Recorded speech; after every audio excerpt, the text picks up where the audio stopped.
అన్న ఓళ్ళకంటే వాళ్ళకి పైసలు ఇయ్యాడు. నా మాట మీద అన్న నీకు పైసలు ఇచ్చిండు. ఏమున్నా గానీ టైం టు టైం వడ్డీ అసలు ఇచ్చేయాలి, అర్థమైందా? అరే నమ్మకం లేకుంటే ఇగో నీ పైసలు నువ్వు తీసుకో. అరే ఆ మాట కాదురా, నేను ఇప్పించిన పైసలు నీకు ఏమన్నా అయితే నాకు వస్తాయి ఆపతి. అన్న ముందే డేంజర్ గాడు. అరే అన్న ముందట చెప్తున్నా, అడిగిన తెల్లారి పైసలు ఇచ్చేస్తా, సరేనా? సరే సరే సూరి అన్న. ఇగో సూరి, నీ మాట మీ ఇచ్చిన పైసలానికి అడిగిన టైంకి ఇయ్యాలి అనుకో, నీ బొక్కలు ఇరుగుతాయి. నీకెందుకన్నా నా తల తీసి నీకు ఇస్తాడు పైసలు. అదే అంటున్నా, మరి టైంకి రాలా మనకు పైసలు. సరే అన్న సరే. హలో కార్తీక్, అరే నెల దగ్గరకు వచ్చిన పైసలు ఏమాయా? అన్న నువ్వు ఇలా అడిగినావుగా, రేపు ఇచ్చేస్తానే. సరే సరే. అరే ఏమాయరా, రేపు ఇస్తా అన్నావు, సప్పు లేదు ఇంకా. అరే ఆగవే 2 వద్దులు, పైసలు కావాలా ఇస్తాగా. సరే సరే చూడు, వెళ్ళేం చూడు. అరే కార్తీక్ గారు ఫోన్ చేస్తున్నారు అబ్బాయి, నాకు వడ్డీ అన్ని ఇచ్చారు అబ్బాయి.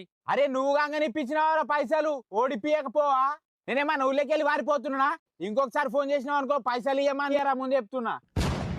సూరి, అడు పైసలు ఇచ్చేట్టు లేడియా మనకు. సాయంత్రం రెడీ అయ్యి ఉండు, దవాఖానలకు పోదాం. ఎందుకన్నా? నీ కిడ్నీ తీసుకున్నాను అనుకో, వడ్డీతో సహా నా బాకీ అయితే తీరిపోతుంది. ఈ అబ్బాయికి పైసలు ఇప్పించడేమో కానీ నా సావుకు వచ్చింది. ఇచ్చినోడు మంచిగా ఉన్నాడు, తీసుకున్నోడు మంచిగా ఉన్నాడు, మధ్యలో నాకు వచ్చింది ఆపతి.